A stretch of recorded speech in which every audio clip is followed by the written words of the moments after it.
Good morning students, welcome back to online class. So last class we have discussed two important definition. What are those? Welfare definition and welfare definition. Okay, today let us discuss one more important definition, scarcity definition, which is given by Professor Lionel Robbins. Next, growth definition given by Professor Samuelson.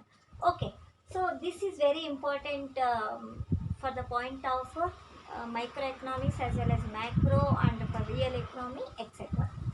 So, according he has given this definition in the year 1831 because of some parts which couldn't understand in welfare definition, that is covered by Lionel Robbins. So, economics is a science. Everyone are telling economics is a science because it is providing systematic knowledge of a particular subject. So, economics is a science which studies what he, according to him, studies. It is a human behavior. So, human behavior we are studying about human behavior in economics as a relationship between ends and scarce. Ends is a very important word. Ends is a wants, unlimited wants, and means is nothing but uh, income. Ends is nothing but wants.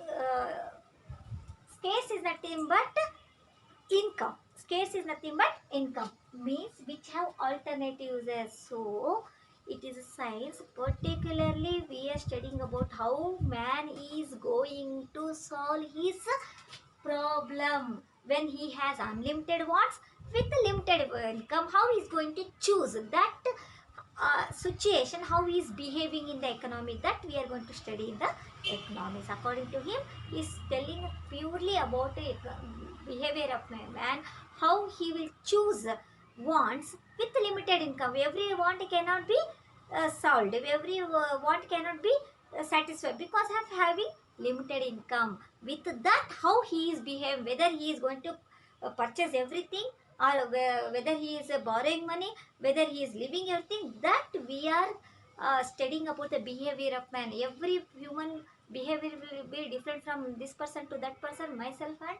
my husband are different people in the country. So how they are taking the decision regarding choosing the wants, that is very important study in the economics according to Lionel Robbins. So he said in detail about this definition under five important features. One is unlimited wants. Okay, unlimited wants in the sense wants cannot be satisfied. If one wants can be satisfied, immediately one more will be rises. That's why it is called as unlimited. It will never ever be. Only some people, dead body not having any wants, and those sannyasi, that everything who left, that people might be having less wants. But each and every person, economic person, behavior having unlimited wants. So, is it possible to satisfy everything with his limited income? Can we have unlimited income? No. By our capacity, efforts, by our efficiency, we'll be having that amount of income we can earn. By that, we have to satisfy wants. That is the important task behind man, to choose our wants with our limited income. That is how he is behaving, learning under economics. So, when we have unlimited wants with unlimited income, there is no problem. Limited income, limited wants, there is no problem. Unlimited income with limited wants, no problem. But what problem we are facing? We have unlimited wants, but to satisfy that we have only limited income. That is where here we are studying in the economy how man is going to behave, how he is deciding his wants. That is very important. Next, scarce. We have limited income, I said. Limited. Why limited income? Because resources cannot be supplied immediately. A person cannot earn n number of amount of income. Only according to our capacity we have to. For that, which type of problem will arise? Problem of choice. Later I'll explain. Alternatives. Every uh, income, every resources having alternative uses. Example, when we have 10 rupees, you think, but I have 4 wants.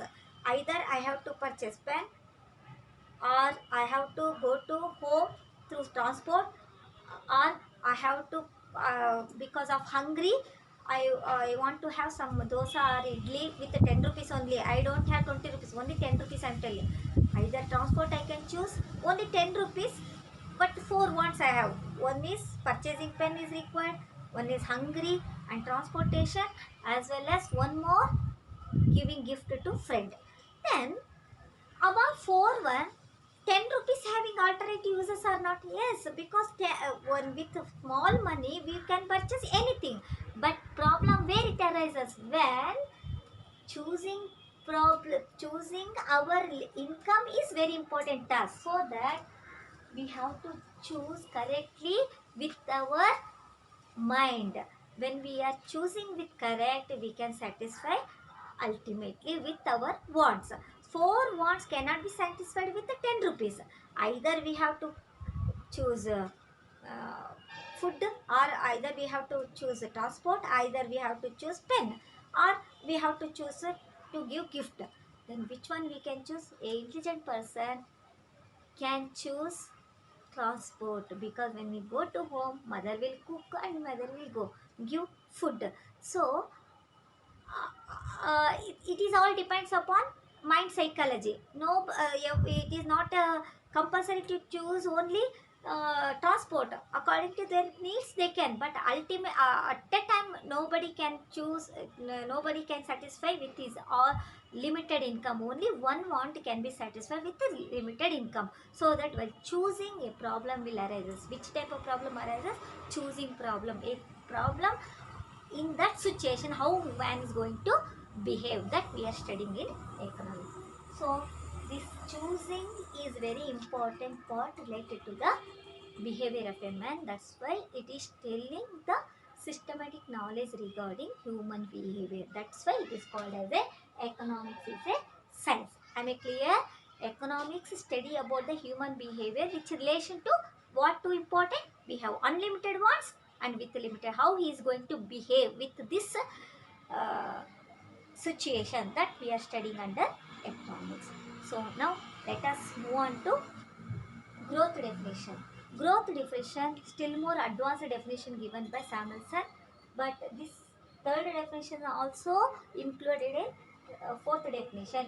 But in third definition, only we are studying about scarcity of resources as well as unlimited wants and alternate uses. But he didn't focus on unemployment, inflation, wages problem, production, exchange, as well as income level. These are all not focused by Lionel Robbins. But in Samuelson definition, growth definition, everything, growth of a country, development of a country, how the government making measures under crucial epidemics or natural calamities, how government is going to bring up programs to upliftment of women, upliftment of low caste people, or scheduled caste, scheduled tribe, or underdeveloped areas, and the reasons, how the literacy can be improved, how what are the programs to be made to eradicate poverty, how the unemployment problem can be solved.